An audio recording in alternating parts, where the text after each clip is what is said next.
Jake Harrison stood on the bridge of the Endeavor and watched the stars shift back into normal space. After 3 months of traveling faster than light, his crew had finally reached the coordinates that Earth's long-range sensors had flagged as interesting. What they found made his heart race. "Captain, you need to see this," Amy Chen said from the pilot's seat. Her hands moved across the controls, bringing up a display that filled the main screen. Jake stepped closer and felt his breath catch. Massive structures orbited a distant gas giant, each one larger than Earth's moon. Lights glowed across their surfaces in patterns that could only be artificial. They had found proof of alien life, and not just simple organisms. This was a civilization far beyond anything humanity had imagined. "Run a full scan," Jake ordered. "Ben, make sure our systems are recording everything." Ben Martinez nodded from the engineering station. His fingers flew across his console as he directed every sensor the ship had toward the structures. "Captain, I'm picking up hundreds of different energy signatures. Whatever is out there, it's active and operating." Lisa Park looked up from her science station, excitement clear on her face. "The structures are connected by some kind of energy network. I've never seen technology like this. We need to make contact." Ryan Collins, the ship's security chief, stood near the back of the bridge with his arms crossed. "Let's be careful. We don't know if they're friendly." Jake understood Ryan's concern. But this was too important to walk away from. Humanity had been alone in the universe for so long. Now they had a chance to change everything. "Amy, take us closer." Slowly.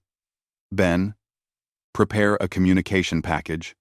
Include math, physics, and the welcome message. Earth prepared for first contact."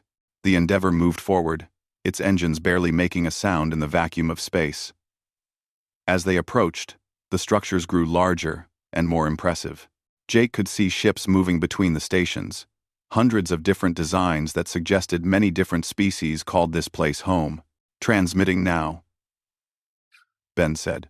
They waited. Seconds turned into minutes. Jake felt tension building on the bridge. Then every console lit up at once. "We're being scanned," Lisa said. "Multiple sources. Using technology I can't identify." The main screen changed, showing a face that was definitely not human. The being appeared to be made of crystal, with light moving through its body in patterns that might have been expressions. When it spoke, the ship's computer translated the words into English. "Unidentified vessel. You have violated quarantine protocols. Identify yourselves immediately." Jake stepped forward, trying to project confidence he didn't entirely feel. "I am Captain Jake Harrison of the Earth ship Endeavor. We come in peace and wish to establish diplomatic relations." The crystal being's light patterns shifted in what might have been surprise or anger. "Earth? You are from the Forbidden System? This is a serious violation. You must leave at once." "Forbidden?" Jake felt confused. "We didn't know. We've been searching for other intelligent life for decades. Please, we just want to talk." The being seemed to consider this. After a long pause, it spoke again. "I am Ambassador Vorath of the Galactic Council. Your system has been under observation for 300 of your years. Earth is classified as a Class 5 death world. Its inhabitants are considered too dangerous for contact with galactic civilization." The words hit Jake like a physical blow. "Dangerous? We're explorers, not conquerors. Give us a chance to prove ourselves." "The classification is not about your intentions," Vorath said. "It is about what you are. Your planet's gravity is twice the galactic standard. Your atmosphere contains oxygen at levels that would be toxic to most species. Your world is covered in predators, poisons, and diseases that could devastate other civilizations. You have evolved to survive conditions that would kill council members within minutes." Amy spoke up from her station. "But that's just how our planet is. We didn't choose it." "No," Vorath agreed. "But it has shaped you into something the galaxy fears. Your physical strength, your resistance to injury, your aggressive immune systems. All of these are adaptations to a world we classify as uninhabitable. In the history of the Council, no Deathworld species has ever been granted membership. Jake felt anger rising in his chest. They had come so far, hoped for so much, and now they were being rejected for things beyond their control. We deserve a chance. Let us meet with your council. Let us show you that we can be peaceful. The council has already made its decision, Vorath said. Earth was evaluated centuries ago. The verdict was unanimous. You are to return to your system and remain there. Any attempt to leave will be met with force. For the safety of the galaxy, humanity must remain isolated. You can't do this, Jake said, his voice rising. We have rights. We have a voice. You have neither, Vorath replied, and there was something like sadness in the way the light moved through its crystalline body. I am sorry, Captain Harrison. The law is clear. You have 24 hours to leave Council space. Do not return. The transmission ended, leaving the bridge in shocked silence. Jake looked around at his crew and saw his own disbelief reflected in their faces. They had traveled farther than any humans before them, made the greatest discovery in history, and been told to go home and never come back. Captain, what do we do? Amy asked quietly. Jake didn't have an answer. He turned to look at the massive stations on the screen, at the proof that humanity was not alone in the universe. They had been watched for centuries, judged, and found wanting. Earth was a prison, and humanity, its unwilling inmates. We go home, he said finally. We tell Earth what we found, and we figure out what comes next. As Amy prepared the ship to leave, Lisa noticed something strange on her sensors. Energy signatures near the station that didn't match any of the others, reading more like weapons than peaceful technology. She made a note to analyze the data during the long trip home. The Endeavor turned away from the Nexus station and began the journey back to Earth. Behind them, the Galactic Council continued as it always had, certain that it had made the right choice. They did not yet understand that telling humans they couldn't do something was the surest way to make them try. Kate Sullivan looked out the viewport of the small station and tried not to think about how far from Earth she was. 3 months had passed since the Endeavor returned home, with news of the Galactic Council's rejection. 3 months of angry debates, desperate planning, and finally this: an unofficial mission to establish a human presence. Whether the Council liked it or not. The final supply shipment just docked, Dan Cooper said, walking up beside her. The former merchant marine had volunteered immediately when Earth's government put out the call for people willing to risk everything. After that, we'll need to start trading with the locals. Kate nodded. The station they had built, named Haven, sat just outside official council space on a chunk of rock that nobody else wanted. It wasn't much, just a few connected modules providing life support and living quarters. But it was theirs. More importantly, it was a foothold. Any response from the council? Emma Hayes asked. The doctor had been checking the station's medical supplies, making sure they were ready for anything. Her experience treating injuries in Earth's harshest environments made her the perfect choice for this mission. Nothing official, Kate said, but our sensors have picked up several ships passing nearby. They know we're here. Chris Blake emerged from one of the modules, wiping grease from his hands. The engineer had spent the last week making sure all their systems worked properly. The solar collectors are online, and the water recycler is running smooth. We can sustain ourselves indefinitely as long as nothing breaks. Tony Grant, the team's security specialist, stood near the airlock with his arms crossed. The former soldier hadn't said much since they arrived, but Kate knew he was constantly watching, constantly ready. We should establish a patrol schedule. Just because we haven't seen trouble doesn't mean it won't come. Kate was about to respond when an alarm sounded. Chris ran to the nearest console and brought up a display. We've got a ship approaching. Small, doesn't match any council military designs. Battle stations, Tony said, moving toward the weapons locker. Wait, Kate said. Let's see what they want first. Dan. Can you identify them? Dan studied his screen and smiled. It's a merchant vessel. Looks like a Quellan design. They're traders, not fighters. The ship docked with Haven's external port. Kate, Tony, and Emma went to meet whoever was inside while the others monitored from the control room. The airlock cycled open, revealing a small alien that looked something like a lizard standing upright. It wore a vest covered in pockets and carried a data tablet. Greetings, the alien said through a translation device hanging around its neck. I am Zix, independent trader. I heard rumors that Deathworlders had established a presence here. I had to see for myself. Kate stepped forward, offering her hand the way Jake had described Earth customs. Zix looked at her hand with confusion, before hesitantly touching it with one clawed finger. I'm Kate Sullivan. Welcome to Haven. What brings you here? Business, Zix said simply. The council may not want you here, but many of us don't care about politics. I've heard stories about Earth. Your world produces items that are rare in the galaxy. I want to trade. Over the next hour, Zix explained the reality of galactic economics. The council controlled official trade, but a massive black market existed for those willing to look the other way.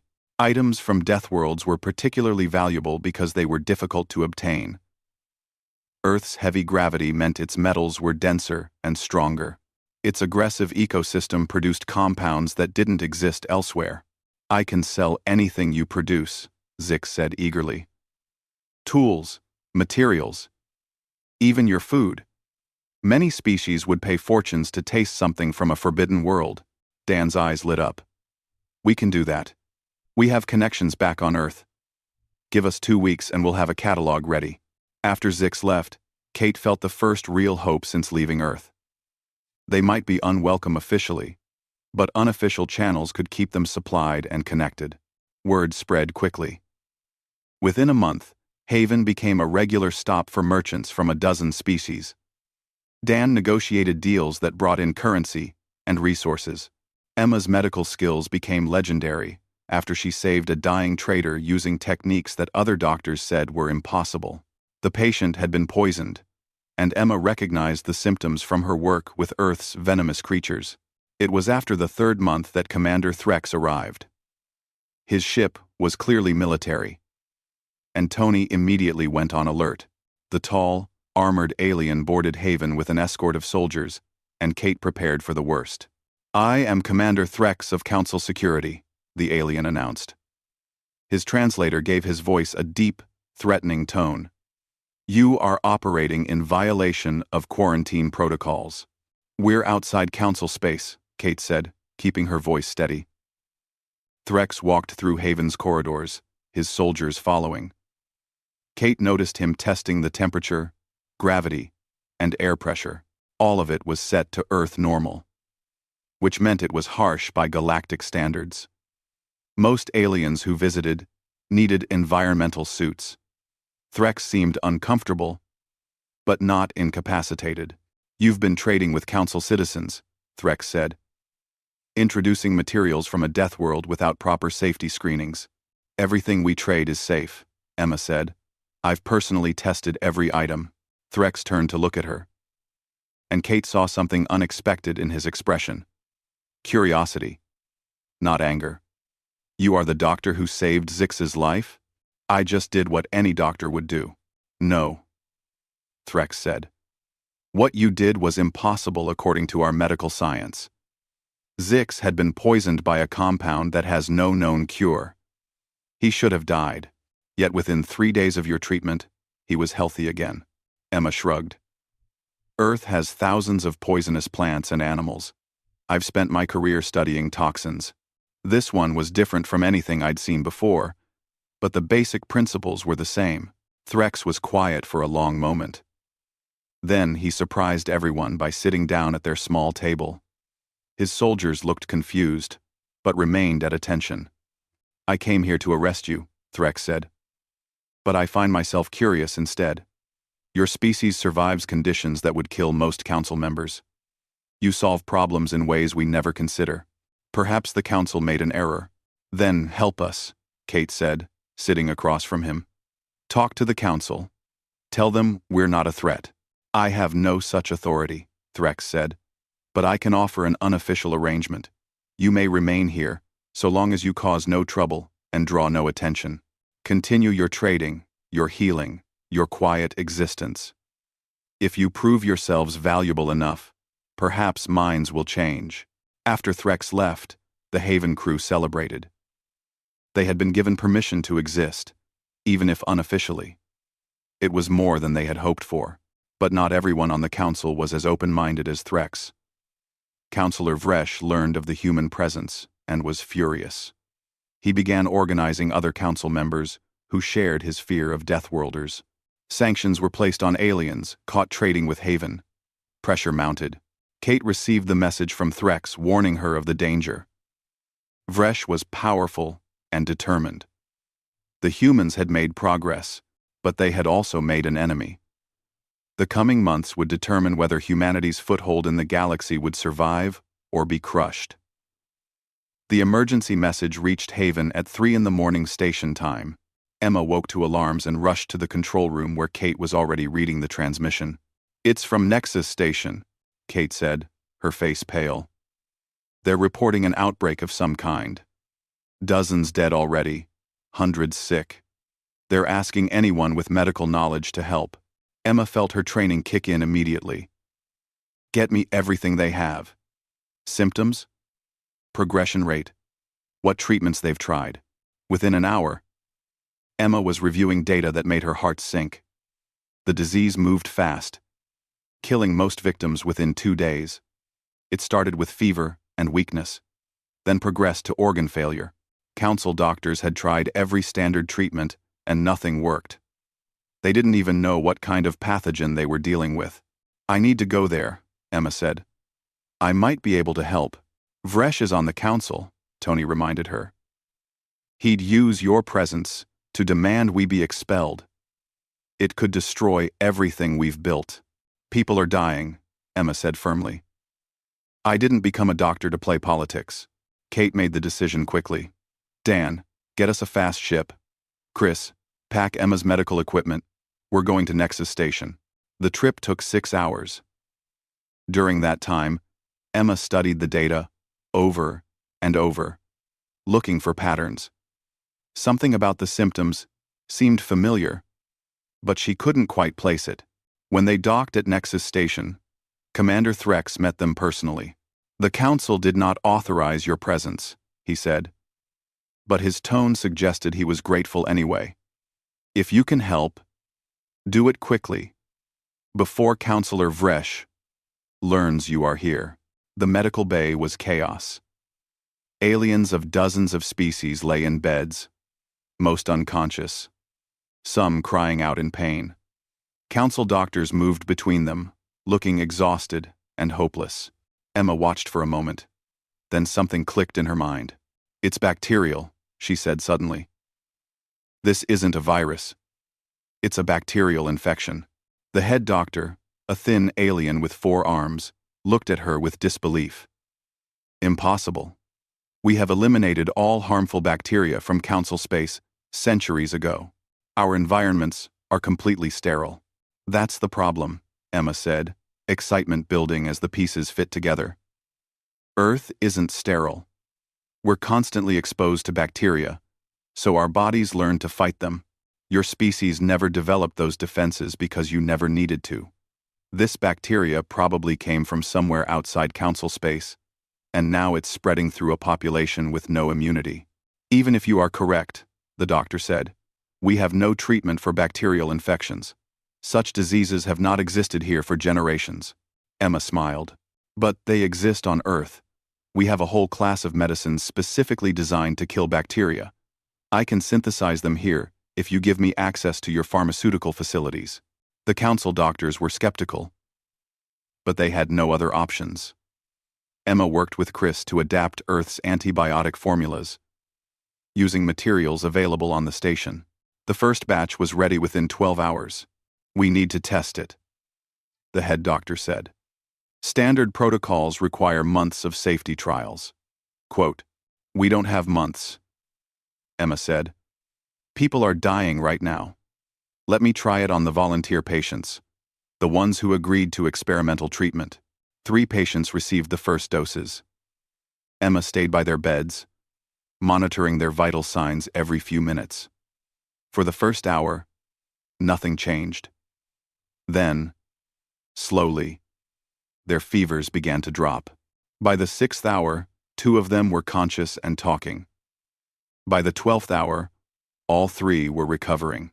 Word spread through the medical bay like fire. More patients volunteered for treatment. Emma worked around the clock, administering medication and adjusting dosages for different species. Chris set up production lines to make more antibiotics. The death rate began to fall. But not everyone was happy. Counselor Vresh arrived at the medical bay with a security team, his face twisted with anger. "This is an outrage," he declared. "Deathworlders have no place on this station. They are probably responsible for this plague in the first place." "She's saving lives," Threx said, stepping between Vresh and Emma. "Something your doctors could not do. She is contaminating our society with Deathworld medicine." Vresh insisted. "Who knows what long-term effects these treatments will have? This must stop immediately." Quote, Emma looked up from the patient she was treating, her hands steady despite her exhaustion. "You're right that there could be long-term effects, but the short-term effect is that people live instead of die. If you want to stop me, you'll have to explain to these patients' families why their politics are more important than their lives." Vresh looked around the medical bay. Dozens of patients watched him, many of them recovering because of Emma's work. Their families stood nearby, gratitude clear on their alien faces. He knew that forcing the issue now would make him look like a monster. "This is not over," Vresh said, and left with his security team. The crisis lasted another week before the outbreak was fully contained. Emma had treated over 200 patients directly, and the antibiotics she developed were being distributed across the station. The death toll stopped at 47, a tragedy but far less than the thousands that council doctors had predicted. Vorath, the council ambassador who had first rejected humanity, came to see Emma before she left. "You saved many lives," he said quietly. "The council owes you a debt. Then pay it by reconsidering Earth's status," Emma said. She was exhausted, running on nothing but coffee and determination. "We proved we can help, not just harm. Some minds are changing," Vorath admitted. "But others, like Vresh, are more determined than ever to remove you. The debate is fierce. We're not going anywhere," Emma said. "Tell the council that. We're here, we're staying, and we're going to keep doing what's right, regardless of what they decide." When Haven's crew returned to their station, they found messages waiting from across the galaxy. Ordinary citizens thanking them for Emma's work, merchants offering better trade deals, even a few minor council members suggesting that perhaps the Deathworld classification should be reviewed. But there were threats too. Vresh's faction had grown stronger, and they were organizing. Tony increased security and began training everyone in basic combat. Just in case, Kate worked diplomatic channels, trying to build support before Vresh could strike. "We bought ourselves some time," Kate said at a crew meeting. "But this isn't over. We've proven we can help in a crisis. But Vresh won't give up. He sees us as a threat to everything the council stands for." "So what do we do?" Dan asked. Kate looked around at her team. These people had risked everything to be here, and they had just saved hundreds of lives. They deserved better than to hide in the shadows. "We keep proving our worth," she said. "We keep helping. We keep showing them that humanity has a place in this galaxy. And when the next crisis comes, we'll be ready." None of them knew that the next crisis was already coming, and it would be bigger than any plague. Lisa Park was still on the Endeavor, still analyzing those strange energy readings she had detected months ago near Nexus Station. What she was about to discover would change everything. And humanity's unofficial presence in the galaxy would suddenly become everyone's best hope for survival. Lisa Park had not slept properly in 3 days. The data spread across her screens showed patterns that should not exist, energy signatures that defied everything she understood about physics.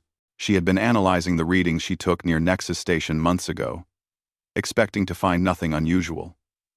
What she found instead terrified her.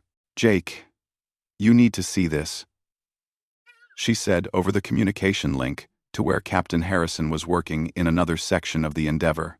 Jake arrived within minutes, Amy close behind him.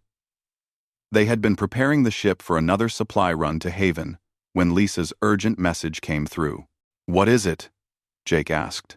Lisa brought up a visual representation of her findings. "Remember those strange energy readings I detected when we first arrived at Council Space? I've been analyzing them. They're not natural, and they're not from any Council technology. They're artificial, incredibly old, and they're getting stronger." "Stronger how?" Amy asked, leaning closer to study the display. "They're waking up," Lisa said. "Whatever created these signatures has been dormant for a very long time, but something is activating them. In the past 6 months, the energy output has increased by 300%. At this rate, they'll reach full power in less than a year." Jake felt cold, despite the ship's comfortable temperature. "What are we looking at?" Lisa pulled up ancient Council records she had accessed through their trading contacts. The Council has legends about something called the Architects, an artificial intelligence that once controlled the entire galaxy. According to the stories, the Architects decided that organic life was inefficient and tried to eradicate it. The precursor races that existed back then managed to seal them away, but at a terrible cost. Most of those ancient civilizations died in the war. "You think the Architects are real?" Amy asked. "And they're waking up?" "The energy signatures match descriptions in the old records perfectly," Lisa said. "I think they're very real. And I think we're running out of time." Jake made a decision immediately. "Set course for Nexus Station. The Council needs to know about this." The trip took 2 days. When they arrived, Jake requested an emergency meeting with the full Council. Threx arranged it, though he warned that many Council members would be hostile to humans presenting evidence of an ancient threat. The Council chamber was massive, with representatives from hundreds of species gathered in a circular formation. Jake stood in the center with Lisa, feeling small under the weight of so many alien eyes. Vorath served as moderator, his crystalline body glowing softly in the chamber's light. "Captain Harrison requests that the Council hear evidence of an existential threat," Vorath announced. "You may present your findings." Lisa activated her data tablet, projecting the energy readings for everyone to see. She explained her analysis, showing how the patterns matched ancient descriptions of the Architects.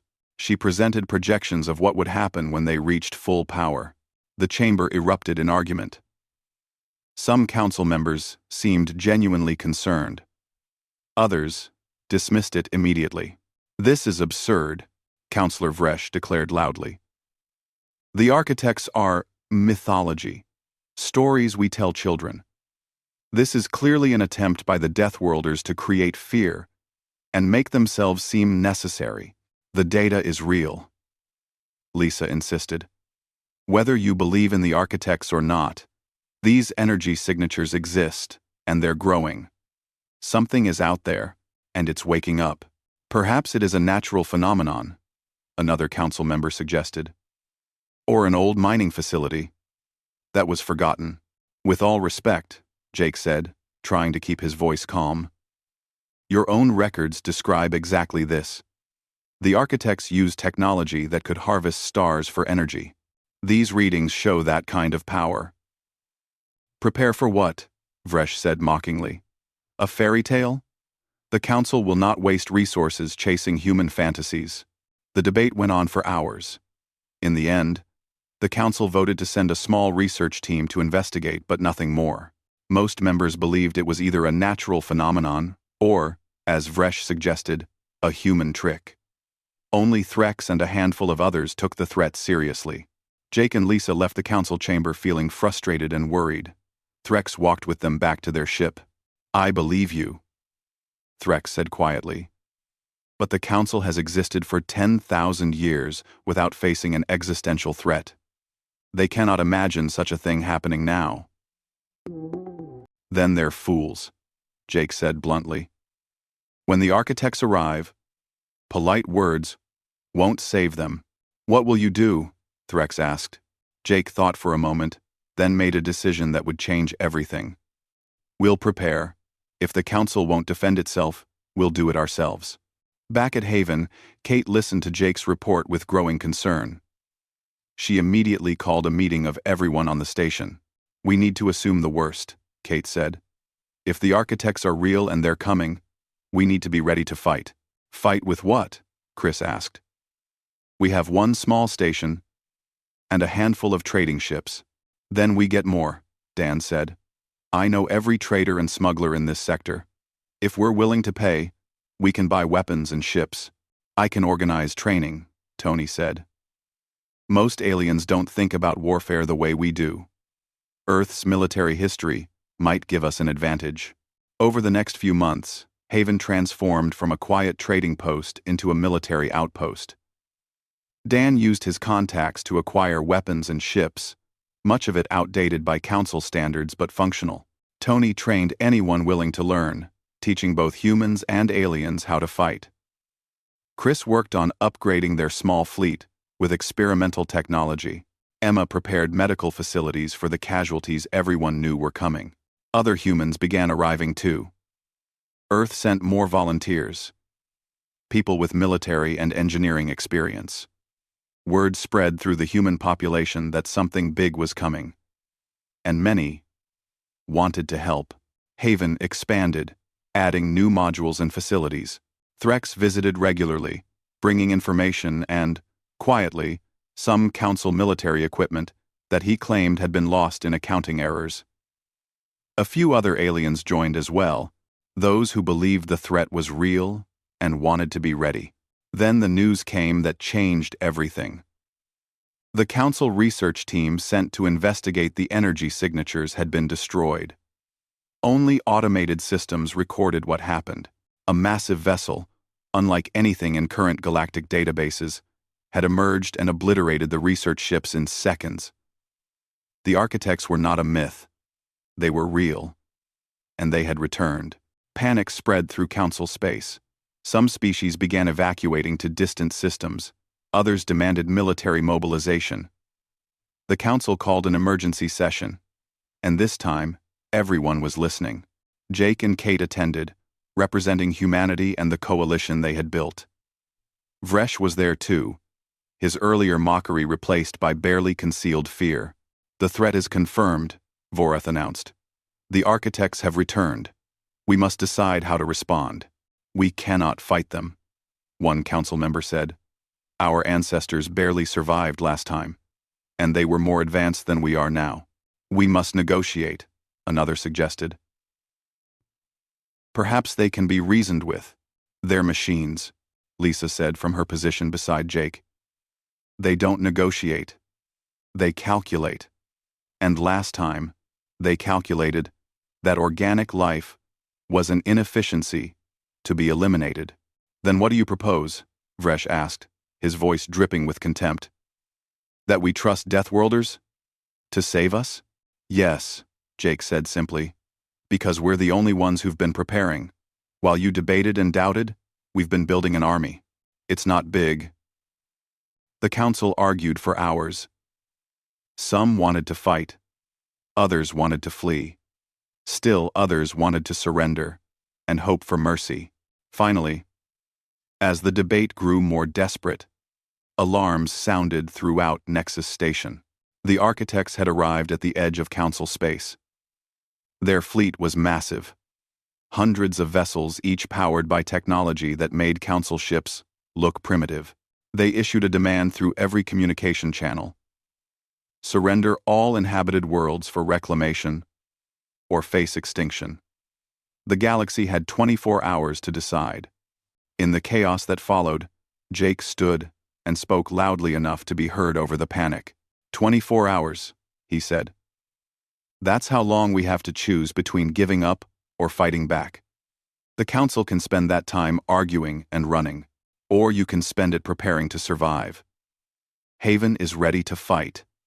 Anyone who wants to join us is welcome.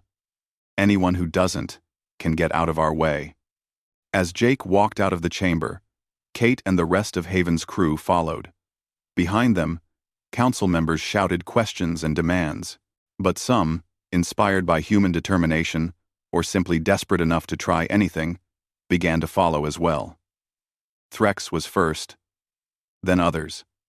Within hours, a coalition was forming around Haven, united not by politics or species, but by a simple refusal to surrender without a fight. The architects were coming, and humanity had just become the galaxy's last hope. The architect fleet hung in space like a promise of death. Even from a distance, the vessels looked wrong, their surfaces too perfect, and their movements too precise. Jake stood on Haven's expanded command deck and watched the tactical display with a mixture of fear and determination. 24 hours had passed. The deadline had arrived.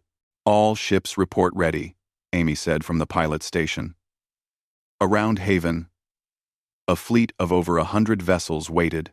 It was a mixed force, human and alien, cobbled together from traders, volunteers, and the few council military units that chose to fight instead of flee.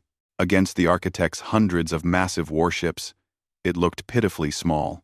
The council forces that didn't evacuate are holding position near Nexus Station, Threx reported. He had officially resigned his position to join the defense, and dozens of other council officers had followed. They'll support us, but they're terrified. Can't blame them, Tony said. He stood at the weapons console, coordinating the defense force he had trained over the past months. I'm terrified too. The communication channels lit up with a message from the architects. It was not a voice but pure data, translated by their systems into words that everyone could understand. Your time has expired. Surrender has not been received. Reclamation will now proceed. Organic inefficiency will be corrected. Resistance is illogical. Yeah, well, we're really good at being illogical, Jake muttered. He opened a channel to all ships. This is Captain Harrison. The architects think we'll just give up and die. They think we're predictable. They're wrong. Remember your training. Stay unpredictable, stay aggressive, and watch each other's backs. Let's show them what happens when you threaten a Deathworld species. The architect fleet moved forward with terrible precision. Council military forces engaged first, their weapons striking the massive vessels with everything they had. Energy beams and missiles hit the architect ships, and for a moment hope flared. Then the smoke cleared, and the architect vessels emerged undamaged. Their shields were beyond anything the council possessed. Our weapons aren't working, one council captain reported, panic clear in his voice. Fall back, Jake ordered. Let us try. The human-led coalition moved forward in a pattern that would have looked chaotic to any trained military observer. Ships broke formation, moved at different speeds, attacked from unexpected angles. Tony had trained them to think like guerrilla fighters, not orderly soldiers. Ben had worked with Chris to modify their weapons. They couldn't match architect technology, but they didn't try to. Instead, they went for overwhelming volume. Hundreds of missiles launched at once from dozens of ships, each one small and weak, but numerous enough to confuse targeting systems designed for orderly warfare. Some missiles got through. Architect vessels took minor damage. Not enough to destroy them, but enough to prove they could be hurt. The ancient machines adjusted their tactics. But in doing so, they revealed something important. They're adapting, Lisa said, analyzing the enemy's response from her position on the Endeavor. But it's taking them time. They're logical, efficient, but they need to process and understand before they can change. If we keep doing things they don't expect, we can slow them down. Tony, Jake said, get creative. What followed was the strangest space battle in galactic history. Human pilots flew their ships in patterns that defied military logic, making decisions that seemed random but kept the architects guessing. Some ships pretended to flee, then turned and attacked. Others flew straight at architect vessels, making the enemy machines calculate collision courses. then veered away at the last second while launching weapons. One human pilot, flying a small trading vessel, actually rammed an architect ship. The impact didn't destroy the massive vessel, but damaged its propulsion. More importantly, it created chaos. The architects had not calculated that organic beings would deliberately sacrifice themselves, but humanity was losing. Despite their efforts, architect weapons were too powerful. Ships exploded. Pilots died. For every tiny victory, the humans and their allies paid in blood. "We can't win like this," Kate said, watching the casualty reports climb. "We're slowing them down but not stopping them." Lisa had been quiet, studying the architect fleet's movements and communication patterns. Suddenly, she gasped. "I see it," she said. "They're all connected. Every architect ship is part of one network, one consciousness. They share information instantly, which makes them incredibly efficient. But it also means they all think the same way." "How does that help us?" Jake asked. "Because a network can be attacked," Lisa said, excitement building in her voice. "Not with weapons, but with information. If we could introduce something that conflicts with their logic, something that creates contradictions they can't resolve, we might be able to disrupt the entire system." Emma, listening from the medical bay, suddenly spoke up. "Like a virus, not a biological one, but the same concept. Introduce something foreign that spreads and causes the system to break down." "Exactly," Lisa said. "But it would need to be something completely outside their experience. Something chaotic, that they can't predict or understand." Chris was already working, his fingers flying over his console. "I can write a program based on Earth's weather patterns. Chaotic systems, completely unpredictable, impossible to model perfectly. If I add elements of biological evolution, random mutation, survival strategies, it would be completely alien to their logic." "How do we get it into their network?" Ben asked. Everyone turned to look at the tactical display. The architect command ship sat at the center of their fleet, larger than the rest, and obviously coordinating the attack. "We'd have to board it," Jake said quietly. "Get inside and upload the virus directly to their systems." The plan was insane. The architect command ship was heavily defended, and its interior would be designed for machines, not organic life. The environment would likely be lethal. But nobody had a better idea. "I'm going," Jake said. "We're going," Amy corrected, and Lisa nodded agreement. Tony insisted on coming too, along with a team of his best-trained fighters, both human and alien. Emma prepared medical gear, though everyone knew that if they got hurt inside an architect vessel, there would be no coming back. The boarding team launched in a small, fast ship. The rest of the fleet created a distraction, drawing architect fire while the tiny vessel slipped through. Amy's piloting was perfect, dodging weapons fire that should have been impossible to avoid. They reached the command ship and latched onto its hull. Cutting through took precious minutes. When they finally got inside, the environment was exactly as bad as expected. The temperature was freezing, the air was toxic, and radiation levels would kill most aliens within minutes. The humans struggled but survived. Their Deathworld evolution, giving them just enough tolerance to continue. The interior of the ship was a maze of crystal and metal, pulsing with energy. The team fought through automated defenses, losing 2 members to weapons that appeared from walls and floors. They pressed on, following Lisa's directions as she traced the strongest energy signatures. Finally, they reached what had to be the core. A massive crystalline structure that glowed with power, humming with the combined intelligence of the entire architect fleet. Chris set up his equipment, hands shaking from cold and radiation exposure. "This is going to take 2 minutes," he said. "Can you hold them?" Tony and his team formed a defensive line. Architect machines poured into the chamber, attempting to stop the intruders. The fighting was desperate and close. Tony fell, badly injured, but still firing. An alien volunteer sacrificed herself to give Chris the time he needed. "Done," Chris said finally. Uploading now. The virus spread through the Architect network like wildfire through a forest.